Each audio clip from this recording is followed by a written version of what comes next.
আরমান ভাইকে ফিরে পেয়েছি।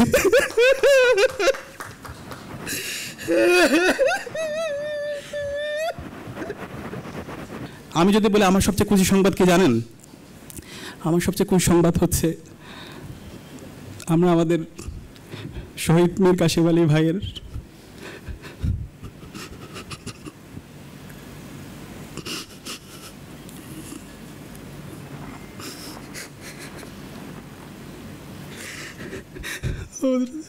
আরমান ভাইকে ফিরে পেয়েছি।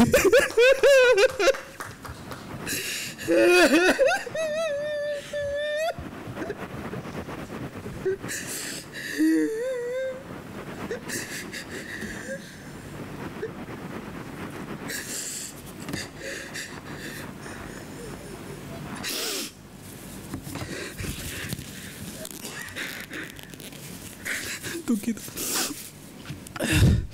আমরা আমাদের আজমি ভাইকে ফিরে পেয়েছি এবং আয়নাগরে যারা বন্দী ছিল অসংখ্য মজলুম ভাই বোনদেরকে আমরা ফিরে পেয়েছি। 16 বছরে আমরা যারা আমাদের পরিচয় দিতে পারতাম না, আমাদেরকে হত্যা করা যাচ্ছিল, আমাদের যখন ভাইদেরকে মারতো ক্যাম্পাসগুলোতে, তখন জায়নামাজ দাঁড়িয়ে আল্লাহর কাছে বিচার দেওয়া ছাড়া, আল্লাহর কাছে সাহায্য চাওয়া ছাড়া আর কিছুই ছিল না।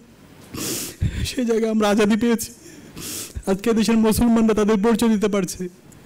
আমাদের ইসলামের যে ভ্যালুসগুলো আছে, ফেস্টিভগুলো আছে, সেগুলো আমরা করতে পারছি। দেশের মানুষ মত প্রকাশের স্বাধীনতা পেয়েছে, স্বাধীনভাবে কথা বলতে পারছে। এটা হচ্ছে আমাদের সবচেয়ে বড় আজাদি, সবচেয়ে বড় মুক্তি।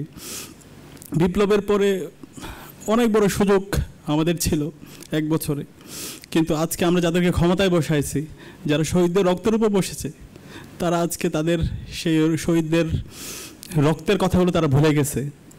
তারা বিলাসিতায় অনেক বেশি ব্যস্ত হয়ে পড়ছে। তো আমরা অনেক বেশি হতাশ হয়েছি। কিন্তু আমরা বলতে চাই, আমাদের জুলাই বিপ্লবে এবং বিগত 16 বছরে যারা রক্ত দিয়েছে, জীবন দিয়েছে, আমাদের এই শহীদদের যে আকাঙ্ক্ষা, যে ইনসাফ ভিত্তিক বাংলাদেশ বিনির্মাণ, সেই বিনির্মাণ বাস্তবায়ন না হওয়ার আগ পর্যন্ত আমরা আমাদের লড়াই চালিয়ে যাবো ইনশাআল্লাহ। এই জন্য যদি আরও জীবন দিতে হয়, সেই জীবন দেওয়ার জন্য আমরা প্রস্তুত আছি ইনশাআল্লাহ। আমরা কখনো কারো কোনো হুমকি, কারো কোনো ধরনের প্ররোচনা, কোনো প্রণোদনায় আমরা কখনো বিক্রি হব না ইনশাআল্লাহ। দেশের স্বাধীনতা, সার্বভৌমত্ব, অখণ্ডতার জন্য, ইনসাফ কায়েমের জন্য এবং একটি সুখী সমৃদ্ধ বাংলাদেশ বিনির্মাণ করার জন্য যে যে কাজ করা দরকার, সেই কাজগুলো আমরা করবো ইনশাআল্লাহ। তো আগামীর বাংলাদেশ বিনির্মাণ করার জন্য আমার কাছে মনে হচ্ছে আমাদের একদল সৎ, দক্ষ, আদর্শ দেশপ্রেমিক নাগরিক দরকার। আমাদের নেতৃত্বের আমূল পরিবর্তন দরকার। সেই নেতৃত্বের আমূল পরিবর্তন করার জন্য আমরা যারা আছি, আমাদেরকে নেতৃত্ব দিতে হবে। আজকে আমরা এখানে মেডিকেলের শিক্ষার্থী ভাই বোনরা আছি, আমাদেরকে শপথ নিতে হবে এবং সারা দেশের আপামর ছাত্র জনতা আমাদেরকে শপথ নিতে হবে। আমরা যদি শপথবদ্ধ হতে পারি, শহীদদের আকাঙ্ক্ষা লালন করতে পারি এবং সে অনুযায়ী আমরা যদি লড়াই চালিয়ে যেতে পারি, ইনশাআল্লাহ আগামীর বাংলাদেশ অনেক বেশি সম্ভাবনা ইনশাআল্লাহ।